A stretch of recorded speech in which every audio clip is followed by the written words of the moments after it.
Hey everybody, and welcome back to Rants. I hope you guys had a good Canada Day and Independence Day, and I hope you guys are well rested from the weekend of whatever you guys did.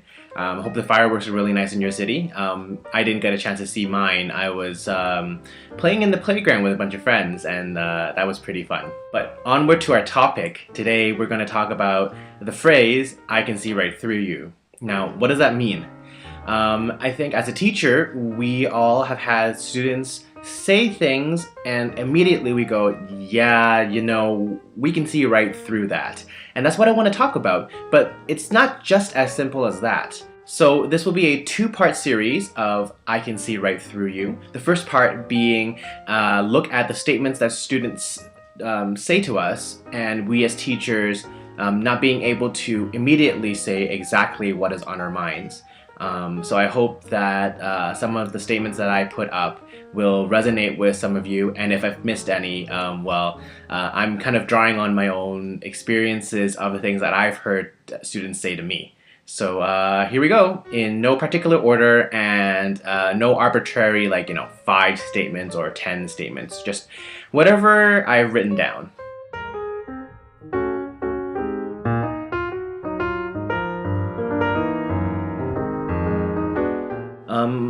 I think this is the one that's often used the most when students get confronted with teachers telling them, why haven't you practiced? I think I haven't had time. I've been a student. All music teachers have been students. We know that's not true, because we've used that before as well to get ourselves out of bad situations with our music teachers. I was fortunate enough to have a mom who sat down with me every day and watched me practice, and she also learned piano with me while I was learning. So there was motivation there and a push to do it. And luckily, after a couple of years, I learned to do it on my own, so then that just kind of happened. But I don't think every student needs to have a mother or a father that's always constantly just peers over them. But the statement, I don't have time, you always have time. There's always time. You can practice before going to school, you can practice right after going to school, you can practice before dinner, you can practice after dinner. You can skip watching TV. We have technology now that will record the shows that you want to watch, and then you can watch it later. And you don't even have to practice 2 hours in one sitting. You can practice half an hour in the morning, half an hour here, 45 minutes there, 15 minutes there. There is time. So no excuse, I'm sorry.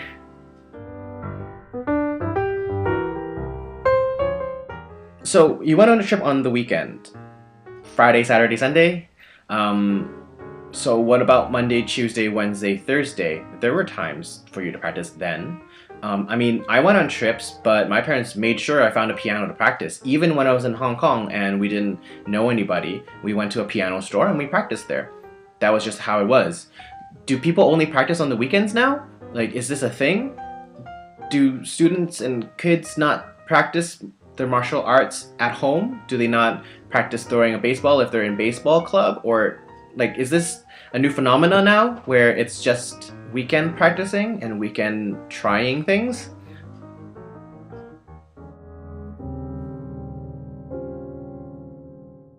This is a loaded statement because there are multiple factors that make up a student saying the statement. Number one, you don't understand the homework because you're probably not paying attention when you're in class. You're probably goofing off. You probably were the ones that were sleeping or doodling on your paper, and I always had to come over and tell you, hey, get back to work, you should probably get this, because if you don't, you're not going to understand it when you get home. Number two, even if you did pay attention in class, chances are you're one of those students that doesn't do their homework. Therefore, whatever I taught you last week, you're going to completely forget this week, and therefore you didn't understand the homework. Number three, you did your homework right before coming to class, and therefore A, had no time to finish it, B, didn't understand the concepts because you didn't do it early enough, and C, we're just lazy.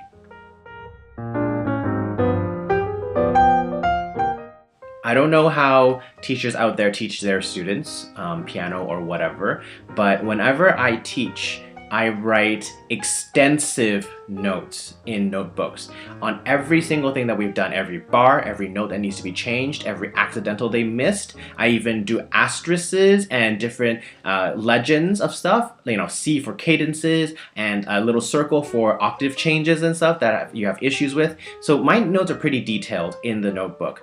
If you're not understanding what to do, you probably haven't looked at that notebook. And that is a shame because I put a lot of effort in that notebook. Also, if you don't understand what to do, most of my students have half an hour, 45 minutes, an hour, or an hour and a half with me with private lessons. You've had all that time and you didn't figure that you should ask any questions or even clarify things when I've probably asked you in class, do you understand this? Does this make sense? Are you going to be able to go home and replicate what we just did today?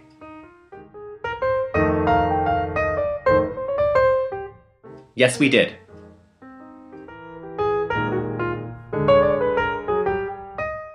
So, I might be one of the few people out there that actually likes doing technique. I love scales, I love chords, I love arpeggios.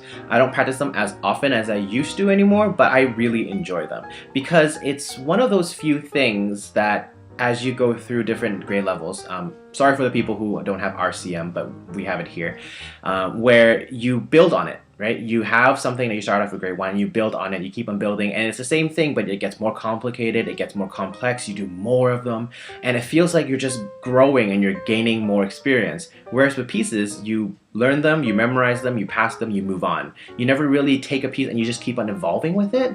So for me, technique is really, really fun. So for you to say it's really boring, it really saddens me because you're probably not practicing them and you're probably not wanting to do them because you don't really understand how beneficial they are.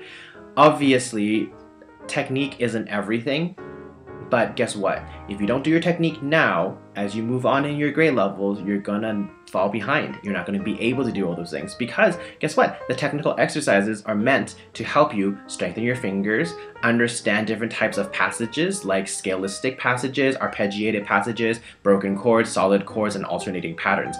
They're meant to help you be able to play a lot of the harder passages in pieces moving on. And if you don't feel like doing technique, well then guess what? You're probably not going to get far.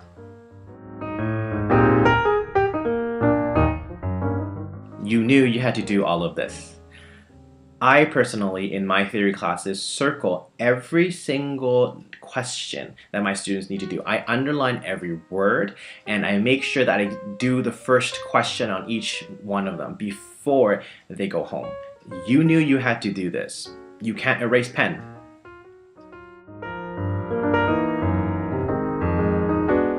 There are multiple reasons why something is too difficult for you. Number 1, you didn't practice.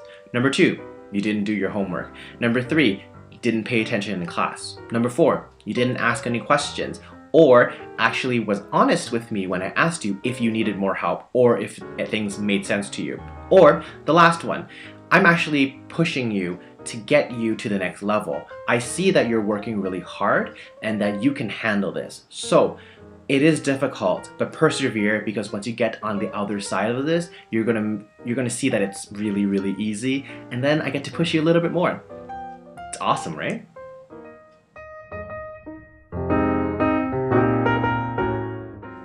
I actually had a student say this to me once, and I was furious. Might have raised my voice, might have almost made them cry, but this statement is quite a slap in the face. I know for a fact the reason why you think you're not getting anywhere is because you are not putting the effort that you should into music, into piano, into whatever we're doing here. I am putting as much, if not more, effort than you to get you to where you should be. You are where you are now because you do not put in the time and effort. And if you do put in the time and effort, you wouldn't say this in the first place. So those are just 9 statements that I've heard students say to me in passing or even in lessons and stuff. I hope that some of them do actually resonate with you and some of them catch you by surprise because yeah, kids are becoming a lot more audacious. I don't remember saying any of these things when I was doing class with anyone. I was not allowed to say that I didn't have time. I was just expected to make time. But I want to say that I do understand this is not just the students' fault. It is not just on them to really be putting effort into practicing and really getting into the education that I'm giving them. We have this other factor called parents. And in part 2, I like to dissect that a little bit more and criticize some of the things I hear or see parents say or do. So I hope you guys come back next time for part 2 of I Can See Right Through You.